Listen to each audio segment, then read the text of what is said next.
Hello ನಮಸ್ಕಾರ, welcome back, welcome to ನಮ್ಮ diploma channel. So dear students, ಇವಾಗೆಲ್ಲ seat cancellation ಆಗಿ ಒಂದು ಟೈಮ್ ಕೊಟ್ಟಿದ್ರು 2 ಸೆಪ್ಟೆಂಬರ್ವರೆಗೂ, ಅಂದರೆ ನೆನ್ನೆವರೆಗೂ. ಸೊ ಇವಾಗಿಂದ ಥರ್ಡ್ ರೌಂಡ್ಗೆ ವೆಯ್ಟ್ ಮಾಡ್ತಾ ಇದ್ದೀರಾ. ಓಕೆ, ಇವಾಗ ಮೇಕಪ್ ಎಕ್ಸಾಮ್ ಪಾಸ್ ಆದವರಿಗೆ ಒಂದು ಆಪ್ಷನ್, ಒಂದು ಚಾನ್ಸ್ ಕೊಟ್ಟಿದ್ರು, ಒಂದು ಸರ್ಕಲರ್ ಬಿಟ್ಟಿದ್ರು. ಮೇಕಪ್ ಎಕ್ಸಾಮ್ ಪಾಸ್ ಆಗಿದ್ದೀರಾ, ಥರ್ಡ್ ರೌಂಡ್ ಅಂದರೆ ಕ್ಯಾಶುಯಲ್ ವೇಕೆನ್ಸಿ ರೌಂಡ್ ಅಂತ ಏನಿತ್ತು, ಸೊ ಇಲ್ಲಿ ಪಾರ್ಟಿಸಿಪೇಟ್ ಮಾಡಬೇಕು ಅಂತ, ಪಾರ್ಟಿಸಿಪೇಟ್ ಮಾಡ್ಬೋದು ಅಂತ ಒಂದು ಆರ್ಡರ್ ಆಗಿತ್ತು. ಮೊನ್ನೆ ಒಂದು ವಿಡಿಯೋ ಮಾಡಿದ್ದೆ. ಓಕೆ, ಸೊ ಎಲ್ಲ ಸೀಟ್ ಕ್ಯಾನ್ಸಲೇಷನ್ ತನಕ ನೆನೆದವರು ಟೈಮ್ ಕೊಟ್ಟಿದ್ರು. ಸೊ ಇವಾಗ ಥರ್ಡ್ ರೌಂಡ್ ಯಾವಾಗಿರುತ್ತೆ ಸರ್, ಅದರ ಅಪ್ಡೇಟ್ ಕೊಡಿ, ಒಂದು ಡೀಟೇಲ್ಸ್ ಕೊಡಿ, ಯಾರ್ಯಾರು ಎಲಿಜಿಬಲ್ ಆಗ್ತಾರೆ, ಹೂ ಆಲ್ ಆರ್ ಎಲಿಜಿಬಲ್. ಆಮೇಲೆ ಈ ಸಲ ಥರ್ಡ್ ರೌಂಡ್ ಬಂದು will it be online or offline, ಅಂದರೆ ವಿಸಿಟ್ ಮಾಡಬೇಕಾ ಅಥವಾ ಆನ್ಲೈನ್ ಆಪ್ಷನ್ ಎಂಟ್ರಿನೇ ಆಗುತ್ತಾ, ಏನು ಸರ್ ಒಂದು ಐಡಿಯಾ ಕೊಡಿ ಅಂತ ಕೇಳ್ತಾ ಇದ್ದೀರಾ. ಸೊ ನಿಮ್ಮಲ್ಲಿ ಸುಮಾರು ಡೌಟ್ಸ್ ಬರ್ತಿದ್ದಾರೆ, ಏನು ಎಕ್ಸಾಕ್ಟ್ಲಿ ಏನಿದೆ ಎಲ್ಲ ಒಂದೊಂದು ಡೌಟ್ನ ಕ್ಲಾರಿಫೈ ಮಾಡ್ತಾ ಹೋಗ್ತೀನಿ ವಿಡಿಯೋದಲ್ಲಿ. ಸೊ ವಿಡಿಯೋನ ಎಂಡ್ವರೆಗೂ ನೋಡ್ತಾ ಇರಿ. ಅದಾದಮೇಲೆ DCET 2025ಗೆ ಒಂದು ಲಾಂಗ್ ಟರ್ಮ್ ಕೋಚಿಂಗ್ ಸ್ಟಾರ್ಟ್ ಮಾಡಿದ್ದೀನಿ. ಓಕೆ, ಸೊ ಆಲ್ರೆಡಿ ಸ್ಟಾರ್ಟ್ ಆಗಿದೆ, ಕ್ಲಾಸಸ್ ನಡೀತಾ ಇದೆ. ಸೊ ನಿಮ್ಮ ಜೂನಿಯರ್ಸ್ ಏನಾದರೂ ರೆಫರ್ ಮಾಡಿ. ಓಕೆ, ಒಂದು ಇನಾಗ್ರಲ್ ಆಫರ್ ಅಂತ ಕೊಡ್ತಾ ಇದ್ದೀನಿ, ಅದು ಶಾರ್ಟ್ಲಿ ಕ್ಲೋಸ್ ಆಗ್ತಾ ಇದೆ. ಇದು ಬೇಡ ಸರ್, ಬರೀ ರೆಕಾರ್ಡೆಡ್ ಕ್ಲಾಸ್ ಕೊಡಿ, ರೆಕಾರ್ಡ್ ವಿಡಿಯೋ ಕೋರ್ಸ್ ಕೊಡಿ, ರೆಡಿ ಇರೋದು ನಾವು ಓದ್ಕೊಂತೀವಿ ಅಂದರೆ ಅದಕ್ಕೂ ಆಪ್ಷನ್ ಇದೆ.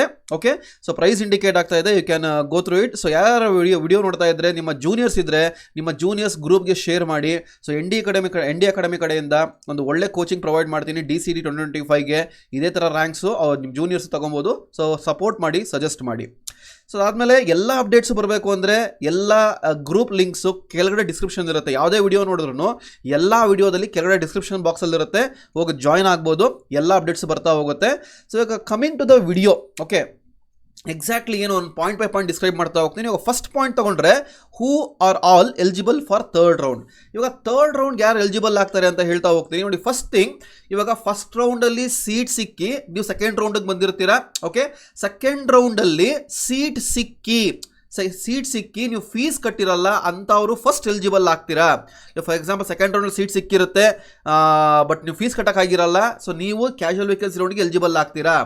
ಫಸ್ಟ್ ರೌಂಡಲ್ಲೂ ಸೀಟ್ ಸಿಗ್ದಿರಾ, ಸೆಕೆಂಡ್ ರೌಂಡಲ್ಲೂ ಸೀಟ್ ಸಿಗ್ದಿರಾ, ಇದುವರೆಗೂ 2 ರೌಂಡಲ್ಲಿ ಸೀಟ್ ಅಲಾಟ್ಮೆಂಟ್ ಯಾರಾಗಿಲ್ಲ, ನೀವು ಎಲಿಜಿಬಲ್ ಆಗ್ತೀರಾ. ಸೆಕೆಂಡ್. ಥರ್ಡ್ ಒನ್, ಮೇಕಪ್ ಎಕ್ಸಾಮಲ್ಲಿ ಯಾರು ಪಾಸ್ ಆಗಿದ್ದೀರಾ. ಬಟ್ ಮೇಕಪ್ ಎಕ್ಸಾಮಲ್ಲಿ ಯಾರು ಪಾಸ್ ಆಗಿದ್ದೀರಾ, ನೀವು DCET ಎಕ್ಸಾಮ್ ಬರೆದಿರಬೇಕು, ನಿಮಗೆ ಒಂದು ರ್ಯಾಂಕಿಂಗ್ ಬಂದಿರಬೇಕು, ಅಂಥವ್ರು ನೀವು ಎಲಿಜಿಬಲ್ ಆಗ್ತೀರಾ. ಓಕೆ, ಸೊ ಇದುವರೆಗೂ ಯಾರೂ ಸೀಟ್ ಸಿಕ್ಕಿಲ್ಲ ಅಂಥವ್ರು ಎಲಿಜಿಬಲ್ ಆಗ್ತೀರಾ. ಸೊ ಇಷ್ಟು 3 ಕ್ಯಾಟಗರಿ ನೀವು ಎಲಿಜಿಬಲ್ ಆಗ್ತೀರಾ. ಇವಾಗ ಫಸ್ಟ್ ರೌಂಡಲ್ಲಿ ಸೀಟ್ ಸಿಕ್ಕಿ ಸೆಕೆಂಡ್ ರೌಂಡಲ್ಲಿ ಸೀಟ್ ಸಿಕ್ಕಿಲ್ಲ ಅಂದರೆ ಅವರು ಎಲಿಜಿಬಲ್ ಆಗ್ತೀರಾ. ಫಸ್ಟ್ ರೌಂಡಲ್ಲಿ ಸೀಟ್ ಸಿಕ್ಕಿಲ್ಲ, ಸೆಕೆಂಡ್ ರೌಂಡಲ್ಲಿ ಸೀಟ್ ಸಿಕ್ಕಿ ನೀವೇನಾದರೂ ಫೀಸ್ ಕಟ್ಟಿದ್ರೆ ನೀವು ಎಲಿಜಿಬಲ್ ಆಗಲ್ಲ. ಓಕೆ, ಅರ್ಥ ಮಾಡ್ಕೊಳ್ಳಿ. ಆಮೇಲೆ ಇನ್ನೊಂದು ಮೇನ್ ಥಿಂಗ್ ಏನು ಅನ್ಕೊಡೋದು, ಸರ್ ನಾವು ಸೀಟ್ ಕ್ಯಾನ್ಸಲ್ ಮಾಡ್ಕೊಂಡ್ಬಿಟ್ಟಿದ್ದೀನಿ, ನಾನು ಎಲಿಜಿಬಲ್ ಆಗ್ತೀನಿ ಅಂದರೆ ಖಂಡಿತ ಎಲಿಜಿಬಲ್ ಆಗಲ್ಲ, ನಿಮಗೆ ಅಮೌಂಟ್ ರೀಫಂಡ್ ಆಗುತ್ತೆ. ಓಕೆ, ಇವಾಗ ಯಾರು ಸೀಟ್ ಕ್ಯಾನ್ಸಲ್ ಮಾಡ್ಕೊಂಡಿದ್ದೀರಾ, ನೀವು ಕಟ್ಟಿದ್ರೆ ಮಾತ್ರ ಮಾಡ್ಕೊಬೇಕು. ನೀವು ನೆಕ್ಸ್ಟ್ ಇಯರ್ ನಿಮ್ಮ ಕಡೆಯಿಂದ KA ಕಡೆಯಿಂದ ಒಂದು ಅಫಿಷಿಯಲ್ ಕನ್ಫರ್ಮೇಷನ್ ತಗೊತೀರಾ. ಸೊ ನೀವು next year in case problem ಬರೆಯೋಂಗಿದ್ರೆ ಬರಿಬೋದು. ಓಕೆ, ಸೊ ಎಲಿಜಿಬಲ್ ಆಗೋರು ಅಂದರೆ ಈ 3 ಕ್ಯಾಟಗರಿ. ಯಾರು ಸೀಟ್ ಸಿಕ್ಕಿಲ್ಲ ಅವರು, ಮೇಕಪ್ ಎಕ್ಸಾಮ್ನಲ್ಲಿ ಪಾಸ್ ಆಗಿದ್ದಾರೆ ಅವರು, ಮತ್ತು ಸೀಟ್ ಸಿಕ್ಕಿ ಯಾರು ಫೀಸ್ ಕಟ್ಟಿಲ್ಲ ಅವರು ಎಲಿಜಿಬಲ್ ಆಗ್ತೀರಾ ಥರ್ಡ್ ರೌಂಡ್ಗೆ. ಇದು ಬಿಟ್ಟರೆ ಬೇರೆ ಯಾವುದೂ ಇಲ್ಲ, ಅರ್ಥ ಮಾಡ್ಕೊಳ್ಳಿ. ದಯಮಾಡಿ ನಾನು ಹೇಳೋದನ್ನ ಅರ್ಥ ಮಾಡ್ಕೊಳ್ಳಿ. ಎಲ್ಲ ವಿಡಿಯೋದಲ್ಲಿ ಡೀಟೇಲ್ ಆಗಿ ಹೇಳಿರ್ತೀನಿ, ಅರ್ಥ ಆಗಬೇಕು ಅಂತ ಮತ್ತೆ ಕಾಲ್ ಮಾಡಿ ಕೇಳ್ತೀರಾ. ದಯಮಾಡಿ ನನಗೂ ವರ್ಕ್ ಇರುತ್ತೆ. ಓಕೆ, ಕೋಚಿಂಗ್ ರಿಲೇಟೆಡ್ ಏನಾದರೆ ಕಾಲ್ ಮಾಡಿ, ಇಲ್ಲಾಂದರೆ ಎಲ್ಲ ವಿಡಿಯೋಲಿ ಇನ್ಫಾರ್ಮೇಷನ್ ಇರುತ್ತೆ, ಕೇಳಿ ಮತ್ತೆ ಒಂದ್ಸಲಿ ನೋಡಿ. ಸೊ ಇದು eligibility criteria. Next, when and will be the option entry, offline or online. So third round counselling ಯಾವಾಗಿರುತ್ತೆ ಸರ್, ಕ್ಯಾಶುಯಲ್ ವೇಕೆನ್ಸಿ ರೌಂಡು ಯಾವಾಗಿರುತ್ತೆ, ಮತ್ತು ಆಫ್ಲೈನ್ ಇರುತ್ತಾ ಆನ್ಲೈನ್ ಇರುತ್ತಾ ನನಗೂ ಐಡಿಯಾ ಇಲ್ಲ. ಸೊ ಯಾವಾಗಿರುತ್ತೆ ಅಂತ ಹೇಳಿದ್ರೆ ಈ ವೀಕ್ ಎಂಡಿಂಗಲ್ಲಿ ಅಥವಾ ನೆಕ್ಸ್ಟ್ ವೀಕ್ ಸ್ಟಾರ್ಟಿಂಗಲ್ಲಿ ಹಬ್ಬ ಇದೆ, ಹಬ್ಬ ಮುಗಿಸ್ಕೊಂಡು ಬಿಡ್ಬೋದು. ಸೊ ಒಂದು ವಾರ ಲೇಟ್ ಆಗುತ್ತೆ. ನೀವು ಕೆಲವರು ಯಾರೋ ಸ್ಟೂಡೆಂಟ್ಸ್ ಮೆಸೇಜ್ ಮಾಡ್ತಾ ಇದ್ರು, ಸರ್ ಕ್ಲಾಸ್ ಸ್ಟಾರ್ಟ್ ಆಗಿಬಿಟ್ಟಿದೆ ಆಲ್ರೆಡಿ, ನಾವೀಗ ಏನು ಸರ್ ಮಾಡಬೇಕು, ಯಾವಾಗ ಕೊಡಿ ಅಂತಾರೆ. ನೀವು ಯಾಕ್ರಿ ಫೇಲ್ ಆದ್ರಿ? ನಾನು ಹೇಳೋ ಫಸ್ಟ್ ಪ್ರಶ್ನೆ, ಸರ್ ಮೇಕಪ್ ಎಕ್ಸಾಮ್ ಪಾಸ್ ಆಗಿಬಿಟ್ಟಿದ್ದೀನಿ, ಹಂಗೆ ಸ್ಟಾರ್ಟ್ ಆಗಿಬಿಟ್ಟಿದೆ, ನಾನು ಹೆಂಗೆ ಸರ್ ಇವಾಗಲೇ ಬೇಗ ಮಾಡಬೇಕಲ್ಲ ಅಂತ ಕೇಳ್ತಾ ಇದ್ರು. ನೀವು ಯಾಕೆ ಫೇಲ್ ಆದ್ರಿ? ಪಾಸ್ ಆಗಬೇಕಾಗಿತ್ತು, ಫಸ್ಟ್ ರೌಂಡಲ್ಲಿ ಪಾರ್ಟಿಸಿಪೇಟ್ ಮಾಡಬೇಕಾಗಿತ್ತು, ಜಾಯ್ನ್ ಆಗಬೇಕಾಗಿತ್ತು. So doesn't matter. ನಿಮ್ಮ ಸೀನಿಯರ್ಸ್ ತಗೊಂಡ್ರೆ ನೀವೆಲ್ಲ ಬೇಗ ಹೋಗಿದ್ದೀರಾ, ಪುಣ್ಯವಂತರು ನೀವೆಲ್ಲ. ಅಟ್ಲೀಸ್ಟ್ ಇವಾಗ 2 ವೀಕ್ಸ್ ಲೇಟ್ ಆಗ್ತಾ ಇದೆ. ಸೊ ಸುಮಾರು ಕಾಲೇಜಸಲ್ಲಿ ಇವಾಗ ಸೆಪ್ಟೆಂಬರ್ ಸ್ಟಾರ್ಟ್ ಆಗ್ತಾ ಇದೆ, ಕೆಲವು ಕಾಲೇಜಸ್ ಆಲ್ರೆಡಿ ಸ್ಟಾರ್ಟ್ ಆಗಿದೆ. ಸೊ ಡಸಂಟ್ ಮ್ಯಾಟರ್, ಸೀಟ್ ಬೇಕು ಅಂದರೆ ವೆಯ್ಟ್ ಮಾಡಲೇಬೇಕು, ಏನೂ ಮಾಡೋಕ್ಕಾಗಲ್ಲ. ಅದಕ್ಕಿಂತ ಮುಂಚೆ ನಿಮಗೆ ಡಾಕ್ಯುಮೆಂಟ್ ವೆರಿಫಿಕೇಷನ್ ಆಗಬೇಕು. ಅರ್ಥ ಮಾಡ್ಕೊಳ್ಳಿ, ಯಾರ್ಯಾರು ಮೇಕಪ್ ಎಕ್ಸಾಮಲ್ಲಿ ಪಾಸ್ ಆಗಿ ನೀವು DCET ಎಕ್ಸಾಮ್ ಬರ್ದಿದ್ದೀರಾ, ನಿಮಗೆ ಡಾಕ್ಯುಮೆಂಟ್ ವೆರಿಫಿಕೇಷನ್ ಆಗಬೇಕು. ಅದಕ್ಕೂ ಶೆಡ್ಯೂಲ್ ಬಿಡ್ತಾರೆ, ಎಲ್ಲ ಡಾಕ್ಯುಮೆಂಟ್ಸ್ ರೆಡಿ ಮಾಡ್ಕೊಳ್ಳಿ. ಆಮೇಲೆ ನೆಕ್ಸ್ಟ್ ಕ್ವಶನ್ ಬರುತ್ತೆ, ಸರ್ ಡಾಕ್ಯುಮೆಂಟ್ಸ್ ಏನು ಬೇಕು ಅಂತ. ಸೇಮ್ ಡಾಕ್ಯುಮೆಂಟ್ಸ್ ಏನೂ ಇಲ್ಲ, ಎಕ್ಸ್ಟ್ರಾ ಎಲ್ಲ ಏನು ಡಾಕ್ಯುಮೆಂಟ್ಸ್ ಹೇಳಿದೆ ಸೇಮ್ ಡಾಕ್ಯುಮೆಂಟ್ಸ್. ಪ್ರೀವಿಯಸ್ ವಿಡಿಯೋ ನೋಡಿ, ಪದೇ ಪದೇ ಅದನ್ನು ಕೇಳಬೇಡಿ. Okay, because you are doing engineering, take some information. Okay, ಚಾನಲಲ್ಲಿ ವಿಡಿಯೋಸ್ ಇದೆ, ಪ್ಲೇಲಿಸ್ಟಲ್ಲಿ ಚೆಕ್ ಮಾಡಿ ಏನು ಡಾಕ್ಯುಮೆಂಟ್ಸ್ ಬೇಕು ಎಲ್ಲ ರೆಡಿ ಮಾಡ್ಕೊಬೇಕು. ಪ್ಲಸ್ ನೀವು ಮೇಕಪ್ ಎಕ್ಸಾಮಲ್ಲಿ ಪಾಸ್ ಆಗಿರೋದಕ್ಕೆ ಕಾಲೇಜ್ ಕಡೆಯಿಂದ ಒಂದು ಅಬ್ಸ್ಟ್ರಾಕ್ಟ್ ತಗೊಳ್ಳಿ. ಮಾರ್ಕ್ಸ್ ಕಾರ್ಡ್ ಬರಲ್ಲ, ಒಂದು ಅಬ್ಸ್ಟ್ರಾಕ್ಟ್ ಅಂದರೆ ಕಾಲೇಜಲ್ಲಿ ಹೋಗಿ ಕೇಳಿದ್ರೆ ಒಂದು ಪ್ರಿಂಟ್ಔಟ್ ಕೊಡ್ತಾರೆ, ಒಂದು ಮಾರ್ಕ್ ಶೀಟ್ ಕೊಡ್ತಾರೆ, ಅದನ್ನು ರೆಡಿ ಮಾಡಿಕೊಳ್ಳಿ. ಯಾರು ಪಾಸ್ ಆಗಿದ್ದೀರಾ, ರ್ಯಾಂಕಿಂಗ್ ಬಂದಿದ್ದೀರಾ. ನೀವು ಮೇಕಪ್ ಬ್ಯಾಕ್ಲಾಗ್ ಇಟ್ಕೊಂಡು DCT ಬರ್ದಿರಾ, ಮೇಕಪ್ ಎಕ್ಸಾಮಲ್ಲಿ ಪಾಸ್ ಆಗಿದ್ರೆ ನಿಮ್ಗೆ ಯಾವ ಚಾನ್ಸು ಇಲ್ಲ. You should write next year ಅಷ್ಟೇ, ಒಂದೇ ಆಪ್ಷನ್ನು. ಆಮೇಲೆ ಯಾರ್ಯಾರು ಸೀಟ್ ಕ್ಯಾನ್ಸಲ್ ಮಾಡ್ಕೊಂಡಿದ್ದೀರಾ, ನಿಮಗೆ ಥರ್ಡ್ ರೌಂಡ್ ಇಲ್ಲ, ನೀವು ನೆಕ್ಸ್ಟ್ ಇಯರ್ ಬರೀಬೇಕು, ಇದು ಸೆಕೆಂಡ್ ಆಪ್ಷನ್ ಅಷ್ಟೇ. Okay, so I think the doubt is cleared. Okay, ಯಾವಾಗಿರುತ್ತೆ ಹೆಂಗಿರುತ್ತೆ ಅಂತ. ಸೊ ಶಾರ್ಟ್ಲಿ ಒಂದು ಶೆಡ್ಯೂಲ್ ಬಿಡ್ತಾರೆ, ಅಲ್ಲಿವರೆಗೂ ವೆಯ್ಟ್ ಮಾಡಿ, ತಾಳ್ಮೆ ಇರಲಿ, ವೆಯ್ಟ್ ಮಾಡಿ ಅಷ್ಟೇ, ಬೇರೆ ಆಪ್ಷನ್ಸ್ ಇಲ್ಲ. Can I reject allotted college in third round and can go for management seat? ಇವಾಗ ಇದು ಸುಮಾರು ಜನಕ್ಕೆ ಕಾಡೋ ಪ್ರಶ್ನೆ. ತಾಯಿ ಸರ್, ನಾನು ಥರ್ಡ್ ರೌಂಡ್ ಶೆಡ್ಯೂಲ್ ಬಿಡ್ತಾರೆ, ನಾನು ವೆಯ್ಟ್ ಮಾಡ್ತೀನಿ, ನಾನು ಪಾರ್ಟಿಸಿಪೇಟ್ ಮಾಡ್ತೀನಿ, ನನಗೇನಾದರೂ ಥರ್ಡ್ ರೌಂಡಲ್ಲಿ ಸೀಟ್ ಬಂದರೆ ನನಗೆ ಕ್ಯಾನ್ಸಲ್ ಮಾಡ್ಕೊಬೋದಾ, ನಾನು ಏನು ಮ್ಯಾನೇಜ್ಮೆಂಟ್ಗೆ ಹೋಗ್ಬೋದಾ? ಯಾಕಂದರೆ ನಾನು ಆಪ್ಷನ್ಸ್ ಇರ್ತವೆ. ನೀವು ಥರ್ಡ್ ರೌಂಡ್ ಯಾರು ವೆಯ್ಟ್ ಮಾಡ್ತಾ ಇದ್ರೆ ಸುಮ್ಮನೆ ಕೂತಿರಲ್ಲ, ಮ್ಯಾನೇಜ್ಮೆಂಟ್ ಸೀಟು ನೋಡ್ಕೊಂಡಿರ್ತೀರಾ, ಅಲ್ಲಿ ಅಡ್ವಾನ್ಸ್ ತೊಗೊಂಡಿರ್ತೀರಾ. ಕೆಲವು ಮ್ಯಾನೇಜ್ಮೆಂಟ್ ಸೀಟ್ಸ್ ಆ್ಯಕ್ಚುಲಿ ಇಲ್ಲ, ಬಟ್ ಅಟಾನಮಸ್ ಕಾಲೇಜಲ್ಲಿ ಕೆಲವು ಆಪ್ಷನ್ಸ್ ಕೊಡ್ತಾರೆ. ಯಾಕಂದರೆ ಮ್ಯಾನೇಜ್ಮೆಂಟ್ ಅವ್ರು ಸೀಟ್ ಕೊಡಬೇಕು ಅಂದರೆ 3 ರೌಂಡ್ಸ್ ಮುಗಿಬೇಕು, KE ಅವರು ಸರೆಂಡರ್ ಮಾಡಬೇಕು ಕಾಲೇಜಸ್ ಸೀಟ್ಸ್ಗೆ, ಆವಾಗ ಮ್ಯಾನೇಜ್ಮೆಂಟ್ ಅವ್ರಿಗೆ ಆಪ್ಷನ್ ಇರುತ್ತೆ, ಅಲ್ಲಿವರೆಗೂ ಆಪ್ಷನ್ಸ್ ಇರಲ್ಲ. ಸೊ ಆದರೂ ಬುಕ್ ಮಾಡ್ಕೊಂಡಿರ್ತಾರೆ, ಅದೇನೋ ನಡೆಯುತ್ತೆ, what ever it may be. So ಇವಾಗ ನಿಮಗೆ ಮ್ಯಾನೇಜ್ಮೆಂಟ್ ಬುಕ್ ಮಾಡ್ಕೊಂಡಿರ್ತೀರಾ, ಸೊ ನೀವು ಥರ್ಡ್ ರೌಂಡಲ್ಲಿ ಪಾರ್ಟಿಸಿಪೇಟ್ ಮಾಡ್ತೀರಾ. ನಮಗೆ ಏನಾರ ಸೀಟ್ ಸಿಕ್ಕಿದ್ರೆ ನಂಗೆ ಇಷ್ಟ ಇಲ್ಲ ಅಂತಂದರೆ ನಾನು ಕ್ಯಾನ್ಸಲ್ ಮಾಡ್ಕೊಬೋದು ಅಂದರೆ ಖಂಡಿತ ಇಲ್ಲ. ಯಾಕಂದರೆ ಅವ್ರು ಸರ್ಕ್ಯುಲರಲ್ಲೇ ಹೇಳಿದ್ದಾರೆ, ನಿಮಗೆ ಫೈನ್ ಬೀಳುತ್ತೆ, 1 ವರ್ಷದ ಫೀಸ್ ಏನು ಕಟ್ಟಲೇಬೇಕು, ಪ್ಲಸ್ ಅಡಿಷ್ನಲ್ 5 ಟೈಮ್ಸ್ ಫೈನ್ ಬೀಳುತ್ತೆ. ಸೊ ಹುಷಾರಾಗಿರಿ. ಅಂದರೆ ಥರ್ಡ್ ರೌಂಡಲ್ಲಿ ಪಾರ್ಟಿಸಿಪೇಟ್ ಮಾಡ್ತಾ ಇದ್ದೀರಾ ಅಂದರೆ ನನಗನ್ನಿಸ್ದಂಗೆ ಮೇ ಬಿ ಆನ್ಲೈನ್ ಆಗ್ಬೋದು ಅಂತ ಹೇಳ್ತಾ ಇದ್ದೀನಿ. ಓಕೆ, ಮೇ ಬಿ ಗೊತ್ತಿಲ್ಲ, ಇಲ್ಲ KE ಕರಿಬೇಕಂದ್ರೆ KEಗೆ ಬರಬೇಕಾಗತ್ತೆ. ಸೊ ಪಾರ್ಟಿಸಿಪೇಟ್ ಮಾಡಿದ್ದೀರಾ ಅಂದರೆ ನಿಮಗೆ ಬೇಕಾಗಿರೋ ಕಾಲೇಜಸ್ ಮಾತ್ರ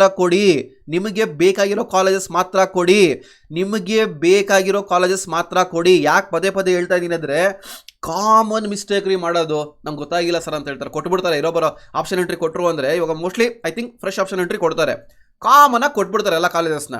ಅದು ಇಷ್ಟ ಇರಲ್ಲ. ಯಾಕೆ ಕೊಡ್ತೀರ್ರಿ ಕಾಮನಾಗಿ ಕಾಲೇಜಸ್ನ? ನಿಮ್ಗೆ ಯಾವ ಕಾಲೇಜ್ ಬೇಕು? ಥರ್ಡ್ ರೌಂಡ್ ಲಾಸ್ಟ್ ರೌಂಡ್ ಅಂದಾಗ ಸ್ವಲ್ಪ ಅಲರ್ಟ್ನೆಸ್ ಇರಬೇಕು. ಓಕೆ, ತುಂಬ ಈಸಿಯಾಗಿ ತೊಗೊಂಡ್ಬಿಡ್ತೀರಾ. ಅವ್ರು ಹೇಳಿದ್ದಾರೆ ಲಾಸ್ಟ್ ರೌಂಡು ಕಂಪಲ್ಸರಿ ಹೋಗಲೇಬೇಕು, ನೋ ಚಾಯ್ಸ್, ಫೀಸ್ ಪೇಮೆಂಟ್ ಮಾಡಬೇಕು, ಮಾಡಲಿಲ್ಲ ಅಂದರೆ ಫೈನ್ ಬೀಳುತ್ತೆ, ಇಲ್ಲ ಅಂದರೆ ಮುಂದೆ ಪ್ರಾಬ್ಲಮ್ ಆಗುತ್ತೆ ನಿಮಗೆ ಅಂತ. ಸೊ ಅದಕ್ಕೆ ನಿಮಗೆ ಬೇಕಾಗಿರೋ ಕಾಲೇಜಲ್ಲಿ ಮಾತ್ರ ಸಿಗಲಿಲ್ಲ ಅಂತಂದರೆ no worry, you can go for management. ಇಲ್ಲ ತೀರಾ ಆಗಲಿಲ್ಲ, you can write next year. This is the only option. ಅರ್ಥ ಮಾಡ್ಕೊಳ್ಳಿ, ಮತ್ತೆ ಡೀಟೇಲ್ ಆಗಿ ನೋಡಿ. ಓಕೆ, ನಿಮಗೆ ಬೇಕಾಗಿರೋ ಕಾಲೇಜಸ್ ಮಾತ್ರ ಕೊಡಬೇಕಾಗತ್ತೆ in case online option entry ಮಾಡಿದ್ರೆ. ಇಲ್ಲಾಂದರೆ KEಗೆ ಹೋದ್ರು ಅಷ್ಟೇ, ಅಲ್ಲಿ ಇರೋ ಕಾಲೇಜ್ ನಿಮ್ಗೆ ಬೇಕಾಗಿರೋ ಕಾಲೇಜ್ ಮಾತ್ರ ತೊಗೊಬೇಕಾಗತ್ತೆ. ಒಂದ್ಸರಿ ತೊಗೊಂಡಿದ್ದೀರಾ ಅಂದರೆ ನೀವು ಹೋಗಲೇಬೇಕು, ನೋ ಅದರ್ ಆಪ್ಷನ್. ಮತ್ತೆ ನಂಗೆ ದಯಮಾಡಿ ಕೇಳಬೇಡಿ ಸರ್ ಸೀಟ್ ಹೆಂಗೆ ಕ್ಯಾನ್ಸಲ್ ಮಾಡ್ಕೊಬೇಕು, ಆಪ್ಷನ್ ಇದೆಯಾ ಅಂತ ಕೇಳಬೇಡಿ ನನ್ನ. If seat not allotted in third round what should I do? ಇದು ನೆಕ್ಸ್ಟ್ ಕ್ವಶನ್ ಬರೋದು. ಸರ್ ಆಯ್ತು ಸರ್, ನೀವು ಹೇಳ್ದಂಗೆ ನಾನು ಸೀಟ್ ಬೇಕಾಗಿರೋ ಕಾಲೇಜ್ ಕೊಡ್ತೀನಿ, ಅಲಾಟ್ಮೆಂಟ್ ಆದರೆ ಹೋಗ್ತೀನಿ. ಇದು ನನಗೆ ಅಲಾಟ್ಮೆಂಟೇ ಆಗಿಲ್ಲ, ನಾನು ಏನು ಸರ್ ಮಾಡಬೇಕು? ನಾನು ಬೇಕಾಗಿರೋ ಕಾಲೇಜೇ ಕೊಟ್ಟಿದ್ದೆ, ಬಟ್ ಆದರೂ ನಂಗೆ ಅಲಾಟ್ಮೆಂಟ್ ಆಗಿಲ್ಲ, ನಾನು ಏನು ಮಾಡಬೇಕು ಅಂತಂದರೆ, ನೋ ಅದರ್ ಆಪ್ಷನ್. ನಿಮಗೆ ಸೀಟ್ ಅಲಾಟ್ಮೆಂಟ್ ಥರ್ಡ್ ರೌಂಡಲ್ಲೂ ಆಗಿಲ್ಲ ಅಂತಂದರೆ ಎರಡೇ ಆಪ್ಷನ್ ಉಳಿದಿರೋದು ನಿಮಗೆ. ಒಂದು ಬಂದು ಮ್ಯಾನೇಜ್ಮೆಂಟ್ ಸೀಟ್ ಹೋಗಬೇಕು, ಸೆಕೆಂಡ್ ಒನ್ ನೀವು ನೆಕ್ಸ್ಟ್ ಇಯರ್ಗೆ ವೆಯ್ಟ್ ಮಾಡಬೇಕು. ನೆಕ್ಸ್ಟ್ ಇಯರ್ DCT 2025 ಪ್ರಿಪೇರ್ ಆಗಬೇಕು. ಅದಕ್ಕೆ ಬಂದು ಕೋಚಿಂಗ್ ಜಾಯ್ನ್ ಆಗಿ, ನಾನು ನಿಮಗೆ ಕೋಚಿಂಗ್ ಕೊಡ್ತೀನಿ. ನೆಕ್ಸ್ಟ್ ಇಯರ್ ಒಳ್ಳೆ ಕಾಲೇಜಿಗೆ ಹೋಗಿ ಮಾಡ್ತೀನಿ, ಯಾಕಂದರೆ ಕಂಪ್ಲೀಟ್ ಪರ್ಸನಲ್ ಗೈಡೆನ್ಸ್ ನನ್ನ ಕಡೆಯಿಂದ ಇರುತ್ತೆ. ಇದನ್ನೇ ಹೇಳ್ತಾ ಇದ್ದು ಸುಮಾರು ಜನ ಪೇರೆಂಟ್ಸು ಇವಾಗ ಕಾಲ್ ಮಾಡ್ತಾರೆ ನನಗೆ, ಸರ್ ಪರ್ಸನಲ್ ಗೈಡೆನ್ಸ್ ಕೊಡಿ ಅಂತ. ನಾನು ಹೇಳ್ದಾಗ ಅರ್ಥ ಆಗಲ್ಲ ನಿಮ್ಗೆ ಯಾಕೆ ಹೇಳ್ತಾ ಇದ್ದೆ ಅಂತ. ಇವಾಗ ಕಾಲ್ ಮಾಡ್ತಾರೆ, ಸರ್ ಗೊತ್ತಾಗಿಲ್ಲ ಅಂತ. ಗೊತ್ತಾಗಿಲ್ಲ ಇಸ್ ನಾಟ್ ದ ಆನ್ಸರ್, ಗೊತ್ತು ಮಾಡ್ಕೊಬೇಕು ಇಸ್ ದ ಆನ್ಸರ್ ಅಷ್ಟೇ. ಇದೆಲ್ಲ ಒಂದು ಕಡೆ ಆದರೆ ಇನ್ನೊಂದು ಕ್ಯಾಟಗರಿ ಸ್ಟೂಡೆಂಟ್ಸ್ ಇದ್ದಾರೆ. ಏನು ಅಂದರೆ, seat allotted in second round, not paid fees, I took management seat, what should I do? ಇದನ್ನು ಕೇಳ್ತಾರೆ. ಸರ್ ಸೀಟ್ ಅಲಾಟ್ಮೆಂಟ್ ಆಗಿ ಸೆಕೆಂಡ್ ರೌಂಡಲ್ಲಿ ನಾನು ಮ್ಯಾನೇಜ್ಮೆಂಟ್ ತೊಗೊಂಡ್ಬಿಟ್ಟಿದ್ದೀನಿ, ನಾನು ಏನು ಮಾಡಬೇಕು ಇವಾಗ? ಏನೂ ಇಲ್ಲ, ಮ್ಯಾನೇಜ್ಮೆಂಟ್ ತೊಗೊಂಡಿರೋ ಹೋಗಿ ಜಾಯ್ನ್ ಆಗಿ. ಇಲ್ಲಿ ಸೀಟ್ ಕ್ಯಾನ್ಸಲೇಷನ್ ಮಾಡ್ಕೊಬೇಕಾಯಿತು, ಮಾಡ್ಕೊಳ್ಳಿ ಅಂತ ಹೇಳಿದ್ದೆ, ಮಾಡ್ಕೊಂಡಿಲ್ಲ ಅಂತಂದರೆ ಕೆಲವು ಕಾಲೇಜಲ್ಲಿ ಕ್ಯಾನ್ಸಲೇಷನ್ ಫಾರ್ಮ್ ಕೇಳ್ತಾ ಇದ್ದಾರೆ. ನೀವು ಫರ್ದರು DCT ಪಾರ್ಟಿಸಿಪೇಟ್ ಮಾಡೋಕ್ಕೆ ಆಪ್ಷನ್ ಇರಲ್ಲ, ಯಾಕಂದ್ರೆ ಲಾಸ್ಟ್ ಇಯರ್ KCTಗೆ ಮಾಡಿದ್ದಾರೆ, ಅದನ್ನು ಹೇಳಿದ್ದೆ. ಸೊ ಯಾರ್ಯಾರು ಬೇಡ ಕ್ಯಾನ್ಸಲ್ ಮಾಡ್ಕೊಳ್ಳಿ ಅಂತ. ಕ್ಯಾನ್ಸಲ್ ಮಾಡ್ಕೊಂಡಿಲ್ಲ ಅಂದರೆ you will be the sufferers. ಅವ್ರು ಏನೋ ನಮ್ಮ ಪ್ರೈವೇಟ್ ಕಾಲೇಜಲ್ಲಿ ಕೇಳಿದ್ರು ಅಂತಂದರೆ ಕೊಡಬೇಕಾಗತ್ತೆ ಕ್ಯಾನ್ಸಲೇಷನ್ ಫಾರ್ಮು. ಕೊಡಲಿಲ್ಲ ಅಂತಂದರೆ ನಾನೇನು ಮಾಡೋಕ್ಕಾಗಲ್ಲ, ಅನುಭವಿಸಿ. ಸೊ ಗೋ ಫಾರ್ ಮ್ಯಾನೇಜ್ಮೆಂಟ್ ಅಷ್ಟೇ, ಏನೂ ಇಲ್ಲ ನೆಕ್ಸ್ಟ್ ಇಯರ್ಗೆ ವೆಯ್ಟ್ ಮಾಡಿ. ಅಲ್ಲೂ ಆಪ್ಷನ್ ಎಂಟ್ರಿ ಬಿಟ್ಟರೆ DCT ಎಕ್ಸಾಮ್ ಬರೀಬೋದು, ಬಟ್ ಆಪ್ಷನ್ ಎಂಟ್ರಿ ಕೊಡ್ತಾರೋ ಗೊತ್ತಿಲ್ಲ. ಬೆಟರ್ ಆ ಥರ ಇರೋರು ಏನಾನ ಇದ್ದರೆ ನೀವು ಕ್ಯಾನ್ಸಲ್ ಮಾಡ್ಕೊಂಡಿಲ್ಲ ಅಂದರೆ ನೆಕ್ಸ್ಟ್ ಇಯರ್ ಮ್ಯಾನೇಜ್ಮೆಂಟಿಗೆ ಟ್ರೈ ಮಾಡಿ ಅಷ್ಟೇ. ಈ ವರ್ಷ ಅಂತೂ ಕೊಡಲ್ಲ ಅವ್ರು ನಿಮಗೆ. ಅದು ಡಿಪೆಂಡ್ಸ್, ಕಾಲೇಜ್ ಮೇಲೆ ಡಿಪೆಂಡ್ ಆಗುತ್ತೆ. Sir seat not allotted in second round, allotment ಆಗಿಲ್ಲ, ನಾನು ಮ್ಯಾನೇಜ್ಮೆಂಟ್ ತೊಗೊಂಡಿದ್ದೀನಿ, ನಾನೇನು ಸರ್ ಮಾಡಬೇಕು ಅಂದರೆ ನಿಮಗೇನು ಆಪ್ಷನ್ ಇಲ್ಲ. ಇವಾಗ ಸೀಟ್ ಯಾರು ಅಲಾಟ್ಮೆಂಟ್ ಆಗಿಲ್ಲ ಸೆಕೆಂಡ್ ರೌಂಡಲ್ಲಿ, ನೀವು ಮ್ಯಾನೇಜ್ಮೆಂಟ್ ಹೋಗಿದ್ರೆ ನೀವೇನು ಮಾಡಬೇಕು ಅಂತಂದರೆ ನೀವು ಥರ್ಡ್ ರೌಂಡಲ್ಲಿ ಎಲಿಜಿಬಲ್ ಆಗ್ತೀರಾ. ಬಟ್ ಎಲಿಜಿಬಲ್ ಆದಾಗ ಅಲ್ಲಿ ಒಳಗಡೆ ಲಾಗಿನ್ ಮಾಡಿ ಚೆಕ್ ಮಾಡಿ ಒಂದ್ಸಲ ಅರ್ಥ ಮಾಡ್ಕೊಳ್ಳಿದ್ರೆ ವೆರಿ ವೆರಿ ಇಂಪಾರ್ಟೆಂಟ್ ಥಿಂಗ್. ಇವಾಗ ಸೆಕೆಂಡ್ ರೌಂಡಲ್ಲಿ ಸೀಟ್ ಅಲಾಟ್ಮೆಂಟ್ ಆಗಿಲ್ಲ, ಯಾರು ಅಲಾಟ್ಮೆಂಟ್ ಆಗಿಲ್ಲ, ನೀವೇನು ಮಾಡ್ತೀರಾ ಮ್ಯಾನೇಜ್ಮೆಂಟ್ ತೊಗೊಂಡಿರ್ತೀರಾ.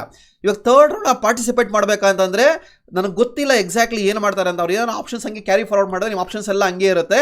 ಮೇ ಬಿ ಸೀಟ್ ಸಿಕ್ಬಿಟ್ರೆ ಬೈ ಡಿಫಾಲ್ಟು ಅವಾಗ ಪ್ರಾಬ್ಲಮ್ ಆಗುತ್ತೆ ನಿಮಗೆ. ಅದಕ್ಕೆ ಏನು ಮಾಡಿ, ಇವಾಗ ಸೆಕೆಂಡ್ ರೌಂಡಲ್ಲಿ ಯಾರು ಸೀಟ್ ಅಲಾಟ್ಮೆಂಟ್ ಆಗಿಲ್ಲ, ನೀವು ಮ್ಯಾನೇಜ್ಮೆಂಟ್ ಸೀಟ್ ಹೋಗಿದ್ದೀರಾ, ನೀವು ಥರ್ಡ್ ರೌಂಡ್ ಅನೌನ್ಸ್ಮೆಂಟ್ ಮಾಡಿದಾಗ ಆನ್ಲೈನ್ ಮಾಡಿದ್ರೆ ಲಾಗಿನ್ ಆಗಲೇಬೇಕು, ಆಫ್ಲೈನ್ ಮಾಡಿದ್ರೆ ತಲೆ ಕೆಡಿಸ್ಕೊಂಬಿಡಿ ಬಿಟ್ಬಿಡಿ. ಓಕೆ, ಆನ್ಲೈನ್ ಮಾಡಿದ್ರೆ ಲಾಗಿನ್ ಆಗಿ ಎಲ್ಲ ಆಪ್ಷನ್ಸ್ನ ಡಿಲೀಟ್ ಮಾಡಿಬಿಡಿ. ಅವಾಗ ಏನಾಗುತ್ತೆ, ನಿಮ್ಗೆ ಸೀಟ್ ಅಲಾಟ್ಮೆಂಟ್ ಆಗಲ್ಲ, ನಿಮ್ಗೆ ಏನೂ ಪ್ರಾಬ್ಲಮ್ ಆಗಲ್ಲ, ನೀವು ಮ್ಯಾನೇಜ್ಮೆಂಟಲ್ಲಿ ಕಂಟಿನ್ಯೂ ಆಗ್ಬೋದು. ಯಾಕೆ ಅಂದರೆ ನಿಮಗೆ ಸೀಟ್ ಅಲಾಟ್ಮೆಂಟ್ ಆಗಿಲ್ಲ. ಇದೊಂದು ಅರ್ಥ ಮಾಡ್ಕೊಳ್ಳಿ, ಅರ್ಥ ಆಯ್ತಾ? ಸೊ ಅರ್ಥ ಆಗಿಲ್ಲ ಅಂದರೆ ದಯಮಾಡಿ ಮತ್ತೆ ನೋಡಿ, ಯಾರ್ಯಾರು ಸೀಟ್ ಅಲಾಟ್ಮೆಂಟ್ ಆಗಿಲ್ಲ ದಯಮಾಡಿ ಲಾಗಿನ್ ಮಾಡಿ, ಎಲ್ಲ ಆಪ್ಷನ್ಸ್ನ ಡಿಲೀಟ್ ಮಾಡಿಬಿಡಿ, ನಿಮಗೆ ಸೀಟ್ ಅಲಾಟ್ಮೆಂಟ್ ಆಗಲ್ಲ. ಸೊ ಇಲ್ B in the safer side. ಇಷ್ಟು ನನ್ನ ಕಡೆಯಿಂದ complete information regarding the third round. ತುಂಬ ಜನ ತುಂಬ ಪಾಯಿಂಟ್ಸ್ ಕೇಳ್ತಾ ಇದ್ರಿ, ಎಲ್ಲ ಡೌಟ್ಸು ಆಲ್ಮೋಸ್ಟ್ ಕ್ಲಿಯರ್ ಆಗಿದೆ ಅನ್ಕೊತೀನಿ. ಇನ್ನು ಇದ್ರ ಮೇಲೆ ಡೌಟ್ಸ್ ಇದ್ದರೆ ದಯಮಾಡಿ ನಂಗೆ ತಿಳಿಸಿ, ಆದರೆ ನಾನೊಂದು ವಿಡಿಯೋ ಮಾಡ್ತೀನಿ, ಕಮೆಂಟ್ಸ್ ಮಾಡಿ, ಕಮೆಂಟ್ಸಲ್ಲಿ ತಿಳಿಸಿ. ಡೈರೆಕ್ಟಾಗಿ ಕಾಲ್ ಇದೆ ಅಂದ್ಬಿಟ್ಟು ಕಾಲ್ ಮಾಡಿಬಿಡೋದಲ್ಲ, ಮೆಸೇಜ್ ಮಾಡಿಬಿಡೋದಲ್ಲ. ಓಕೆ, ಮೆಸೇಜ್ ಮಾಡಿದ್ರು ಅಟ್ಲೀಸ್ಟ್ ರಿಪ್ಲೈ ಮಾಡ್ತೀನಿ, ಡೈರೆಕ್ಟಾಗಿ ಕಾಲ್ ಮಾಡಿಬಿಡ್ತೀರಾ. ಏನು ನಾವು ಫ್ರೀಯಾಗಿ ಕೂತಿದ್ದೀವಿ ನಿಮಗೋಸ್ಕರ ಅಂತ, ನನಗೆ ನಮಗೂ ಕೆಲಸ ಇದೆ ರೀ, ಅರ್ಥ ಮಾಡ್ಕೊಳ್ಳಿ. ಸೊ ಇದೆಲ್ಲ ಒಂದು ಕಡೆ ಆದರೆ ಹೇಳಿದ್ನಲ್ಲ, ಕೋಚಿಂಗ್ ಸ್ಟಾರ್ಟ್ ಮಾಡಿದ್ದೀನಿ ನಿಮ್ಮ ಜೂನಿಯರ್ಸ್ಗೆ. ನನ್ನ ಕಡೆಯಿಂದ ಕಂಪ್ಲೀಟ್ ಸಪೋರ್ಟ್ ಇವಾಗ ನಿಮ್ಗೆ ಹೆಂಗೆ ಕೊಡ್ತಾ ಇದ್ದೀನಿ, ಬರೀ ಗೈಡೆನ್ಸಲ್ಲಿ ಕೋಚಿಂಗ್ ಪ್ಲಸ್ ಗೈಡೆನ್ಸ್ ಎರಡೂ ಪ್ರೊವೈಡ್ ಮಾಡ್ತೀನಿ. ಬೇಡ ಸರ್ ನಮಗೆ ರೆಕಾರ್ಡ್ ವಿಡಿಯೋಸ್ ಬೇಕು ಅದು ಪ್ರೊವೈಡ್ ಮಾಡ್ತೀನಿ, ಎಲ್ಲ ಡೀಟೇಲಾಗಿ ಕೊಡ್ತಾ ಹೋಗ್ತೀನಿ. ಓಕೆ, ಸೊ ಇಂಟ್ರೆಸ್ಟ್ ಇರೋರು ಜಾಯ್ನ್ ಆಗಿ. So this is the complete information about the third round. So ಎಲ್ಲ ಡೀಟೇಲ್ಸ್ ಆಲ್ಮೋಸ್ಟ್ ಕವರ್ ಮಾಡಿದ್ದೀನಿ. ಸೊ ವಿಡಿಯೋ ಶೇರ್ ತಪ್ಪದೆ ಒಂದು ಲೈಕ್ ಬಟನ್ ಪ್ರೆಸ್ ಮಾಡಿ, ಹಾಗೆ ತಪ್ಪದೆ ನಮ್ಮ ಡಿಪ್ಲೊಮಾ ಚಾನಲ್ ಸಬ್ಸ್ಕ್ರೈಬ್ ಮಾಡೋದು ಮರಿಬೇಡಿ, ಜೂನಿಯರ್ಸ್ಗೆ ಶೇರ್ ಮಾಡೋದು ಮರಿಬೇಡಿ. ಸಪೋರ್ಟ್ ಇರಲಿ, ಸಪೋರ್ಟ್ ಮಾಡ್ತಾ ಇರಿ. Thanks for watching.